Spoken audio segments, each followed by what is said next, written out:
We're gonna talk to some people, gonna have a lot of fun. We're gonna talk to some people, gonna learn a lot of stuff. We're gonna talk to some people, gonna have a lot of fun. We're gonna talk to some people, gonna learn a lot of stuff. Cause Kristin knows blank.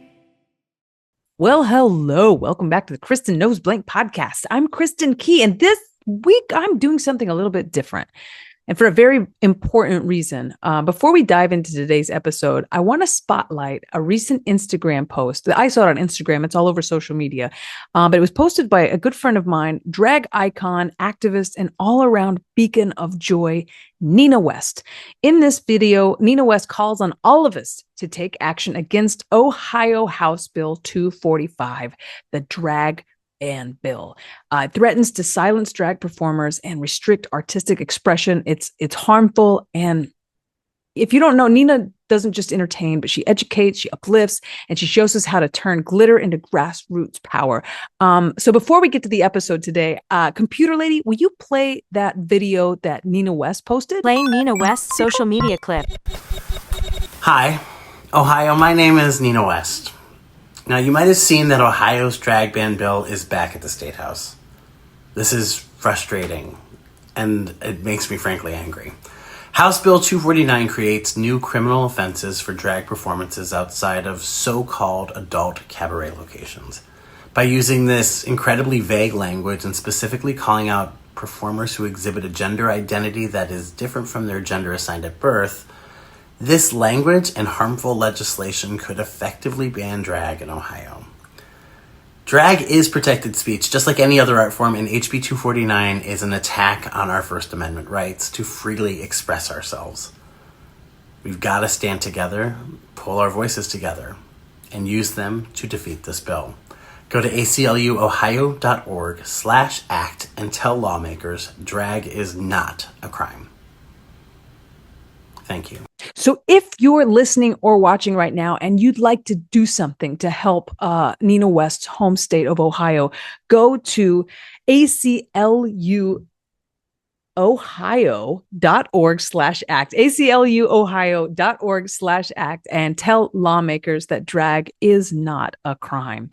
And now, like, if you're having a bad day, well, we're going to turn that frown upside down. If you're having a good day, it's about to get better, because I'm going to re-air one of my favorite conversations from last year's podcast. And this is the conversation I got to have with Nina West. I had such a good time talking to Nina. We met in Traverse City Pride. We were both performing there, and we just fell in love with each other. Anyway, they're joyful. They're so creative. They're so smart. And what a beacon of light in this world. So thank you for listening. If Nina's message moves you, please take action. And hey, computer lady, play that interview with Nina West. Playing interview with Nina West. Are you? I'm wonderful. It's so good to see you again. It's nice to see you again. It's been too long since I know. It feels like just yesterday. There's so much I want to talk to you about today. I try not to talk about work too much because I like to find out what you do when you're not Nina Westing. But I will say, first off, I met you at the Traverse City Up North Pride. And it was one of those that we met the night before at this crazy steakhouse late night restaurant. Yes, that's right. Yeah. Which was super fun. The food is, I don't even know what to say about this place. It's just, It seems iconic in its own right? I mean, the food is it's there. And they're like, the waitress is just mean enough to you. Like Erin Foley was with me, and she's like got dietary restrictions, and so it was the funniest thing in the world to have the waitress be like, "Well, no, We should eat meat here. We only have cheese and everything. Yeah, It's all dairy all the time. So I met you. It's wonderful, but I hadn't seen you perform yet. And then the next night was the big drag show, and I've never been called to a stage with dollars in my hands, screaming the way that I did during your performance. Thanks. I got to see your performance on the first night. My first night there was the comedy show. Yeah. I got to see the comedy show on the first night that I was there, and it was you are like so incredible and so funny, and you had the audience wrapped around your finger. I mean, this is just gonna be a podcast of us complimenting each We other. just fangirl each other. Here's what I loved about you. I liked it when you were yodeling and you did Dolly and you wore jeans. Just all of my favorite things. I'm a denim queen. You're amazing. So let's talk about Dolly for a second. All right, yeah. You did select a Dolly Parton song as one of your performances. And I know you have a new record player. Do you have any Dolly albums right now? Oh my gosh, no. So it's funny that you mentioned this because I every Sunday I spend, the morning when I'm home in Columbus, I go record shopping with one of my best friends. We just like tool around and there's like four really great record stores here. And so I was shopping this past Sunday for my dad's birthday. He's turning 75 this year. Hmm. So for my dad's birthday, I got him a Bluetooth record player. And so I was like, yeah, it's really cool. It's super, super cool. Got him a Bluetooth record player. I was like, this is going to give my dad the opportunity to pull out all these old records and kind of, like go through like his music catalog with me. And, it's really, really, I'm really excited about this. And so I go to my favorite record shop here in Columbus. It's called Spoonful. And I walk in, and usually when I go in, I buy some kind of Dolly record, one of the, because she's got so many albums out, So many. and they have a lot of used records, and they're all in really good shape. And they go, "Oh my God, you're not going to believe this. We just got in, today, we just got in this record store day release of Dolly Parton's The Grass is Blue, which is my favorite Dolly album. Yeah. It's a bluegrass album. It is so good. And this was a record that was released in 2015. It's super rare, and I was like, I'm buying it. So that was like, so it's like I'm literally staring at my record player right now. It's like literally, it's right here. Have you played it yet? Have you, or is you just waiting to until I let you go? No, I played it. It's still in it's like Wow. it is this. It's a special edition. It's like, so Record Store Day happens like once a year in April. And so they re-released this album that is, I'm telling you, it is so, so, so good. It is so good. This album is so, so good. Her bluegrass though is one of my, it's hauntingly good because I was obsessed with the album Little Sparrow. I love that album. Oh my God, I love that I album. used to just play it because I used to do all my gigs by car when I was in my 20s, and I was just a bad girl back then. I would just drive around and smoke weed and be hungover and drive the whole country in my early 20s just listening to these. There's a song on there. Is it Little Sparrow? And it's like she goes from like meeting a man to like one step, each verse gets worse and worse, like she falls in love and that kind of hurts, and then he leaves her and that hurts, and she has a baby, and then like her baby dies, and then she dies, and it ends with her like haunting the woods. Like so is that the banks of the Ohio? Do you know that one? That's like, what is that, a Johnny Cash song? But she covered on one of her albums, and it's like haunting. It's like, oh, it's so sad. She loves a sad song, but with her voice, you're like, well, you can't be that sad. And you listen to the words, you're like, what the hell? This is. I have to look it up, Little Sparrow track list, because the song Little Sparrow is like, oh my God. It's the not one where Little it's Sparrow. like, This is Mountain Angel. It's called Mountain Angel. that's what, yeah. Was a Oh my God, Angel. My Blue Tears is on that album, which is so good. Little Sparrow. I mean, this is such a good album. Heaven Let Your Light Shine Down. That cover of Yeah, that that wonderful cover. 90s song with the That's banjo. right. Down from Ooh. Dover. We could Mhm. talk about this. That's a really It's great album. Yeah. This is a So anyway, fabulous so yeah, I spoiled myself with a Dolly Grass is Blue album, which I was congratulations. I love that you're. Thanks, Kristin. I'm a nerd. I love it. That's what we do these days. I don't know if there is nerds anymore. I mean, in the 80s and 90s, like, well, you're weird, you're out there. And now it's like, oh no, everything is celebrated now. We just celebrate everything. You're wonderful. It's true. So you're a Disney adult. Oh my gosh. Speaking of nerds, nerd. No.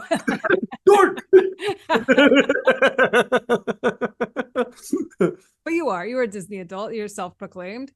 Yeah, I have to admit it. I have to embrace it. It is part of my life, man. As I sip from my Little Mermaid mug. I was going to ask you if it's just the music or if it's the culture, but then as I look through your apartment, just piece by piece, it's like, oh, this goes deep. This goes real deep.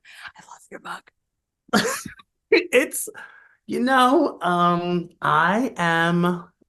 I'm obsessed. These posters are from when I used to work in a movie theater in high school. I used to work in a movie theater. See, this is my reference. Yeah. It's easy scheduling and you can just read. Yeah, exactly what it is. It's easy scheduling and you can read. Yeah, and free popcorn. And free movies. Yeah, lots of free movies. And so these are from when I was worked in a movie theater. Wow. In the mid 90s. And so, I think my love of Disney, like, I don't know really what it is. I've always loved it. I grew up watching, as a kid, the animated movies, or watching the Old Yeller or any of those Haley Mill movies, Oh, like those movies like yeah. there's the Castaways or Parent Trap. I just kind of grew up Nutty Professor, Flubber, like Yeah. the really old, like the originals from the 50s Yeah. and 60s. My Shaggy mom loved Dog. Shaggy Yeah. Dog, Shaggy DA. Yeah. Yeah, those were like Oh, you all. got a promotion. But it was yes, I've always loved it. I love the way it makes me feel. I think like for everybody else who loves it, I think it's the nostalgia of it. I think it's the what it reminds me of, because I'll see something that will remind me of my grandma in some way or Right. another. My dad taking me to the movies when my parents were separated, and or like like it just on all these chapters of my life, it's always kind of been there. When I was starting to come out to myself and knowing who I was, the movie Beauty and the Beast was out. I was young, I Mm. was 12 or 13, and I don't remember how old I was, but like, I remember thinking about, my own sexuality when that movie was coming out, because Howard Ashman specifically was an out gay man, and what that meant, and just all these chapters of my life. And so Disney is like, yeah, this phone was actually in my grandma's kitchen when Oh, when I so she like I grew up in a Disney family, right? So the phone was in my grandma's kitchen, and I got it when she passed, and like, yeah, it's always kind of been there for me. I love the music. Do you so what's your like what would be your go-to Disney song to sing at a karaoke? If it specifically has to be a Disney karaoke, where are you going first? I'm going Poor Unfortunate Souls, Ursula, honey. Yeah, Mm. that, or I'm gonna do like Out There Hunchback. Give me a monster, a monstrous, wow, like either a Wow. hunchback or a lady with eight tentacles. Oh, Ursula, what a good call. Good What would you call. do? Oh, I like Part of Your World. I like How Far I'll Go. I like anything that it's Oh, the woman longing to get out there, especially if it's just like, I'm just horny for water, whatever it is. and Something that's about what it's about, right? it's always a woman just like, I just need more moisture. And as a dry-skinned lady, I just feel like Moana and the Little Mermaid got me. I too am a dry skinned lady. The Midwest is the worst. I've been staring at my bottle of Lubriderm. It's I just love it. No, any Disney like lady that just is like just longing for something else. Cause I grew up in a church family as a gay lady, and just like the idea of something else being beyond that horizon or whatever, that super calls to me. Yeah, I don't I know. do love How Far I'll Go. Yeah. I mean, like, yeah, there's that. I also really love that element that you mentioned, because like it's that like no, like what I love about the Disney movie, the Disney trope, is that like it is this idea of hoping or dreaming, or somewhere, some way. And I think a lot of queer people this resonates with them. Like there's another life waiting for me. Like there's something else there that I get to have, that it Right. isn't this misery that I'm in right now. Yeah, there's a place where I belong, I think. Yeah. Yes. Yeah, yeah, yeah, And yeah. thankfully, like as a grown-up 40-year-old lady, it's like, oh, okay, that's like California, or a place where like lesbians live. My wife wrote what is a thread the other day, and it just said, I hate it when there's no other gay people.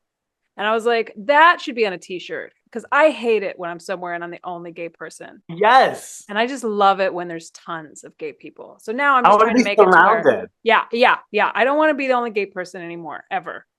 No, there's no need to be. Yeah. Like I totally love that, because the idea of like, right when you're growing up and you feel like you are the only one, like that's like the fucking worst. Yeah, yeah. And not only it's like I'm the only one and I'm wrong, and everybody else is Yeah. right, and I am wrong, and I should apologize. But Yeah. I'm also still gay. Like when you mentioned like being 12, 13 and watching Beauty and the Beast, it is interesting that when puberty hits for gay kids, it's just what an interesting time to just be discovering all kinds of new things about my body, but also to be like I do have all these new feelings and they are not right. Yeah, yeah, And and I can't tell anybody. right. You're like, Like yeah. I have tingles and feelings and sweats, and it is It's not for him. It is for this weird acne covered lady over here. My story's a little different. It was for him. Oh, okay. That makes sense. And still you were wrong, but we're both wrong still. Yeah, we were. We found out. Oh, did you ever go to church camp or were you a different? I was a church camp kid. I did go to church camp. I went to like we went to church camp, went to church lock-ins. I was very actively involved in my like church youth group. Oh yeah. What a weird time to be gay and in puberty and also like falling in love with Jesus, like, or like whatever. It's just like, oh, I have all these feelings for church, but I'm also having all these feelings for that girl that we hold hands and sing songs with. Oh, Yeah, God, the God worst. bless you. God bless you. The worst time. That was like the worst period of time because you couldn't, there's no right answer, right? And No you right couldn't- answer. No, you had no access to any kind of answer. I mean, I'm 45, so I grew up relatively in the same time period that you did, Yeah. a little older. But like, we 2 didn't have, years. I'm 43. Yeah, we're the same. well, you were the same. We Like, could have gone to bonfire together and been fine. we We could would've have just held each other's hands nicely and been like, this, I'd be like, been a nice cover. can I borrow your button ups? You can borrow anything in my closet. Let's just Done trade. and done. Yeah, it was. Oh, Yeah, we didn't have access to like a phone that had even any kind of resource or a computer or a YouTube channel that offered community or sense of belonging. It was just different. And, yeah. I think the struggle is still obviously clearly very hard and it's very difficult for kids. And, as we see by awful, awful things in the news, but, like, yeah, it felt isolating when we were growing up.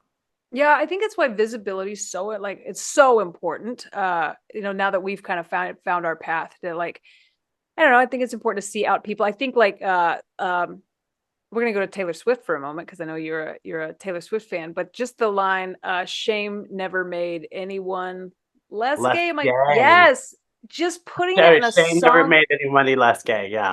Yes. Putting that in a song lyric that's so widely accepted as like everybody loves Taylor Swift. This is, it's a great song. This is a banger. And then having that slip just Trojan horse in there as a young gay kid, how wonderful to just hear that and go, whoa, Mhm. hey, that's mine. That was mine. That's my little nugget to say, even Taylor Swift has you, mother's Yeah. got you. The T Swizzle's got, yeah, she loves them. She's an ally. The Swizzle Sticks is an ally. Yeah, I think it's so powerful that the most powerful person in the industry right now, who is Taylor Swift, has used her platform, I think, in really powerful, powerful ways to let people know where she stands without having to be like, she's very, very, like precise in how she uses her platform. And I think, that's she's just a boss. And like Beyonce, like Taylor, like Oprah, like all these wonderful, powerful women. I think she does it with such grace and such ease. And I think, men hate her because she's able to she's able to change the world. I mean, she's changing the world, literally changing how we consume music, Mhm. literally changing who owns, who has the right to own their own music, who has the right to use their voice and speak up for people. I just think I love her. Yeah, I think she's such a great role. I have a niece, who's in high school, who's young, and I'm so thrilled that my niece has somebody to look up to, that is a woman who is powerful, who stands in her truth and in her own skin and uses all of her story as her power. Like all of her, every ounce of her is powerful. And I think that's so incredible for my niece to be able to look up to and say, yeah, I can be anything I want to be. Yeah. I don't know. So we're about the same age. We both seem to be old ladies at heart. There was something that you put in the pre-show interview. I always ask a few questions, just, and there was one that jumped off the page to me because it's something we have in common. I did not think we did. And we just need to talk. We need to talk about Jessica Fletcher and Angela Lansbury and Cabot Cove and all the shenanigans that go on there. And why was Murder, She Wrote on the list of things that you enjoy? Oh my God. Are you okay? I mean, like, I feel like I've got a story for everything that I put on my sheet, but Murder, She Wrote, I would go to my grandma's and grandpa's on Sundays, where I got this phone, and when I was growing up. And I would help them, I'd mow their yard. I would do in the summer I'd plant their flowers or take care of their Good grass. boy. I mean, whatever. Like I was that grandkid. So I was the one who was helping out around the house. And I'd stay for Sunday dinner. And then my grandpa would always do burgers on the grill. And we'd watch Murder, She Wrote every Sunday night. So here's this whatever, 11-year-old, 10-year-old boy. It's just like, ooh, Jessica Fletcher's solving this crime. And, Cabot Cove. Whoa, where's Cabot Cove? Who cares? Yeah, it's like, whatever. I was totally not interested. And then, but I had watched many episodes over that time period of my life. And then she came back to me. I'm a gigantic Angela fan. I think I just love her. I love Angela Lansbury. I grew up loving Angela Lansbury. And then during the pandemic, one of my choices was to binge all 14 seasons of Murder, She Wrote. I went back and I rewatched it all and I reconnected to it. And how can you not love J.B. Fletcher, just simply hanging out in her garden going, well, I guess I better check that out, Sheriff Metzger.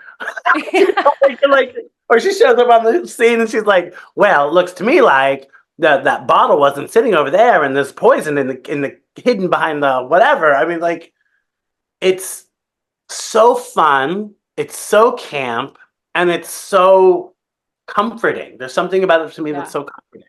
We loved it when we love that she jogs. We're like, she just jogs and then she goes everywhere in a hurry. She's always very brisk. She brisks. And the bike is, so it's the bike, the jogging, the briskness in every episode. Yeah, I think she paints her house at one point, she goes to New York City for a little bit. She's in Boston. I mean, she's definitely an East Coaster, which I really appreciate. She goes on a nieces and nephews does she have? She's always visiting a niece or a nephew. The one nephew it's Brady is constantly causing a problem. Is always like, yeah, and Jess, I've got a girlfriend and happens to be she's a murderer. Or whatever. I can't believe you're the murderer. I mean, he's got a girlfriend for a while. I mean, whatever. Not that we need to go through the history of Murder, She Wrote, but I love it. Why do you so many places? I love her. And I love that she's just, again, it's a woman that don't need no man. And she lives by the water. I'm sure she moisturizes. I don't know why I have this thing with dry skin. Have you seen the Angela Lansbury, the videos of her moisturizing? I have. She's she's like, I like to moisturize, but I mean, when you mentioned she stayed looking so good so long, or she's looked old forever. I can't tell, because when I was a kid, Bedknobs and Broomsticks was one of my favorite movies, and I'm like, oh, she's like an old lady. She was like 36 in that, and so she's either looked old just forever, or she's always looked gracefully ageless. I think it's kind of a combination of both, because our mind's eye as kids are probably like, that person's older than me, and that's what old looks like. And then you grow up and they haven't changed at all. So they're like, I guess old is that. Right. Yeah, you know what I mean? Like, you don't have any way to process what your mind's eye as a kid says old is. Because I thought Wilford Brimley, let's say, he's always looked old. Yeah. He's been like, I'm Wilford Brimley. Diabetes, but he's always looked old. But 30 years earlier in Cocoon, same old. There's no difference. That's a good shout out for the people who know what Cocoon is. That's us for sure. It's for old people, it's people almost are in 10 years we could be in Cocoon. It's what happened to old people? It's time for 5 quick questions. Oh my God, I want to have you on every week. I want to, but this is a podcast in 3 parts. I'm going to move it along. We chit-chatted for a while. We got to play 5 quick questions and do a Mad Lib before I can release you back into the wild. Get ready. 5 quick questions with West. You're on death row. What's your last meal? Death row last meal. Oh gosh. I'm going to say grilled cheese sandwich. That might be really simple. Is that crazy? No, that's so comforting. When you want a grilled cheese sandwich, tell me what you picture in your head. What kind of bread, what kind of cheese? I picture like a like a spongy white bread, spongy enough so that when it's griddled like on a flat top, it gets really crunchy. Yeah. You know, like it's got a texture to it. It gets like it has a texture Yeah. to it. The cheese gets really cheesy. Maybe like a little tomato soup and maybe some French fries just to, curb any carb cravings. I'm not getting with the grilled cheese. And it's a last meal, so you don't have to worry about constipation at all. You're like, well, I'm never pooping again anyway, because I'm I'm just dying. gonna shit all over this chair. I can have as much cheese as I want. Excellent answer. Question number two. Finish this sentence. Call me petty, but I would dump someone just for Taylor Swift tickets. Call me petty, but oh wait. Oh, call me petty, but I would dump someone just for like they do something to me. No, it's way better when someone's bribing you with Taylor Swift tickets to dump somebody. No, Will you break up with your boyfriend for these tickets? Fuck yeah, I will. I'll break up with them. Wait, hold on, wait. Call me petty, but I would break up with. Okay, wait. Ask me again. Finish this sentence. Although I'm just going to keep your final answer as the first one. Finish this sentence. Call me petty, but I would dump someone just for chronic halitosis. Ooh, bad breath. Yeah. Okay. I hate it. Okay. I hate it. That is also like a big. I'm smell sensitive. Okay. Okay. Number 3. Question number 3. 5 quick questions. What is your favorite song to sing naked? Oh my gosh. Don't Bring Me Down, ELO, Electric Light Orchestra. Don't bring me down. Don't bring me down. Don't bring me down. You just flap around. Don't bring me down. Could also be about a boner. I mean, I don't know. Okay. Excellent. No, I don't know. I'm just kidding. I'm taking it. These are very serious. They're going on your record. Question number 4. What? Weapon of choice. Oh, there's no. You don't give me a choice. I pick a weapon. Yep. Wit. Ooh. Okay. Well, someone with a chainsaw is gonna murder you. Yeah, but I'm gonna let them know about themselves before they do. Before they take my arm, I'm gonna be like, "Oh, did someone have a rough childhood? What was it?" No, I feel so insecure right now. Question number 5. What is the correct amount of cats? The limit does not exist. Ooh, what a great answer, and what a great Mean Girls quote. Yeah, I mean, look, can there ever be too many cats? I mean, yeah. What a brilliant answer. Who am I to say? I'm just falling deeper and deeper in love with you with every sentence that comes out of your beautiful mouth. And now it's time for Rad Libs. All right, you've chit-chatted with me. You've played my 5 quick questions. It's my favorite part of every episode. I've written a Mad Lib specifically for you. It's a story where I left out some parts of speech. You're going to give me the missing parts of speech. Together, we're going to make this great story. Are you ready to play? I'm so ready. Verb ending in ing. Jumping. Yep. A local business. Local business in my hometown? I mean, I have no more information for you. A local business. Jenny's Ice Cream. It's from Columbus, Ohio. And you're coming here on tour. You're home of Jenny's Ice Cream? Yes. Fucking love. What's your favorite? Mine's peaches and biscuits. It's so good. Peaches and biscuits, really good. Brambleberry crisp. Brambleberry crisp. I mean, I just went last night and they have a jelly donut and a fluffer nutter, and if you put it together, it tastes like a peanut butter and jelly sandwich. It is. This is so a real good. place I can go to when I go to Columbus. Oh, there are stores all over. There are stores all over. There's stores in Los Angeles, by the way. I'm going to tell you, there are stores in LA on Larchmont. And look at me like I work at Jenny's. Can I meet Jenny? Can I say hi? Thank you. He's here in Columbus. I can probably make that happen. I would love that. I would love to. She's wonderful. No, she's lovely. Jenny, if you're watching, I just think your ice cream is so good. When I'm lactose intolerant, and there've been multiple times where I've been like, I don't even care anymore. I don't care. They have non-dairy flavors. I don't Texas care. Cake is non-dairy. Coffee with cream is non-dairy. Look at you. I want that. It's so good. It's so good. Okay. A candy. I need a candy. Kit Kat. A word starting with P. Philanthropy. Okay. I need a song.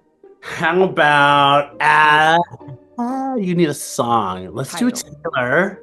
And let's do You Need to Calm Down. Yep. Oh. Noun. Stinky Dog. A musical artist. They Might Be Giants.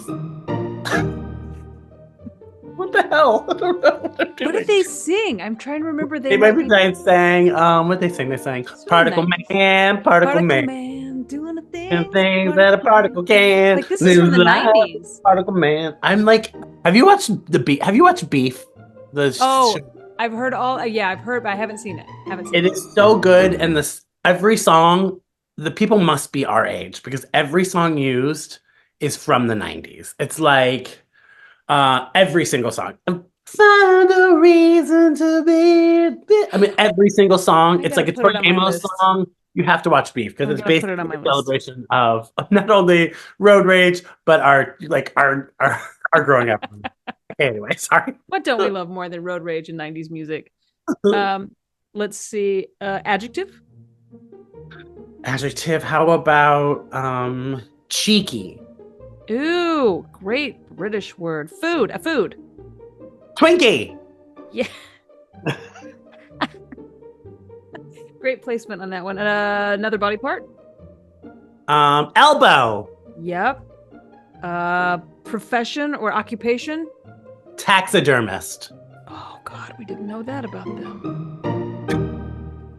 Shit. Story's really shaping up.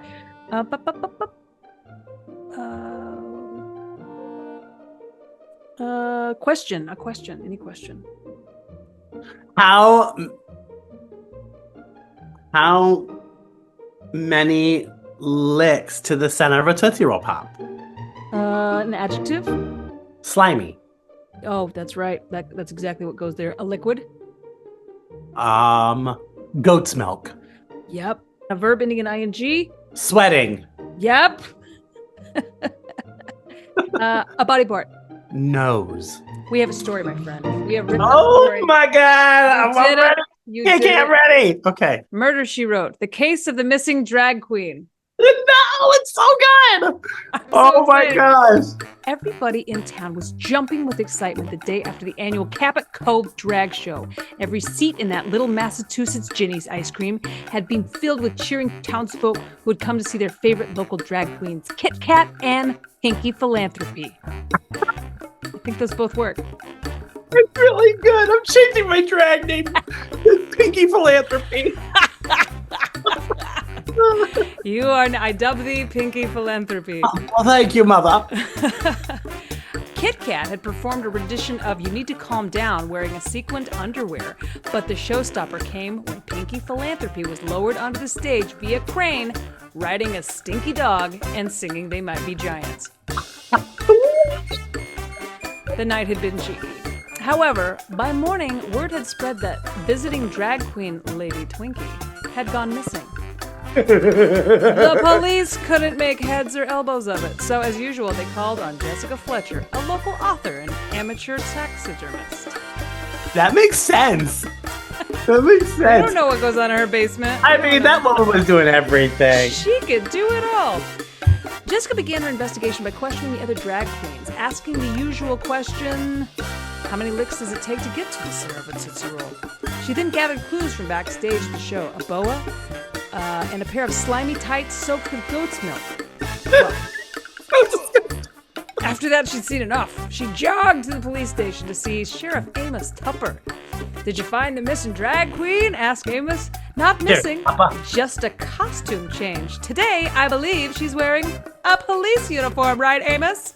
What? Amos blushed and they both burst out sweating. What gave me away? Asked Amos. Jessica replied, your nose was showing.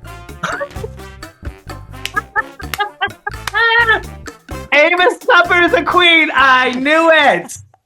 I knew it. Can you just picture it? He's Sheriff Tupper. so good. Sheriff Tupper. Tupper. Amos Tupper. Well, Miss Fletcher. Oh, you're fabulous. What do you have coming up that you'd like to tell the listeners about? I'm excited. I'm going to be traveling around, doing some touring, hitting some spots. So make sure, everyone just checks out my website, ninawest.com, for more information. But until then, follow me on the socials. And of course, go see Kristin on tour all spring and summer, right? Because Don't plug me. You just plug you. no, You're so it's sweet. true. You're going to be all over, and you put on one hell of a show. And what I think we all need right now, is laughter. And I think you give such a healthy dose of it. So. Oh, Everyone should go see you live if they have I the love to get to see people. Like I get like bumping into people like you. Hopefully we can work together again. I think I would love that. It would be so fun if we could ever someday manifest it, put it out in the universe. Someday we could do a show with the both of us on it. I'm putting it together right now in my head. Okay, it's just like Amos Tupper and drag. I can picture it, and it's beautiful. My nose is showing. You're fabulous. Thank you so much for coming on. Thank you. Yeah, thanks for having me. Thank you so much. Interview complete. Please tell lawmakers that drag is not a crime. That was literally my favorite moment from last year, was getting to sit down with Nina West. We had such a good time. I just love my whole heart beats for Nina West. And although I do hate what's happening in Ohio right now, I love to watch a friend and fellow activist really get to use their voice. So if you want to help out our drag queer, just the good people of Ohio, please go to acluohio.org/act and let lawmakers know what you think, that drag is not a crime, and stand up for our queer community. Thank you so much for listening to Kristin Knows Blank podcast. If you want to follow me online, I'm on social media everywhere at Kristin Key Comedy.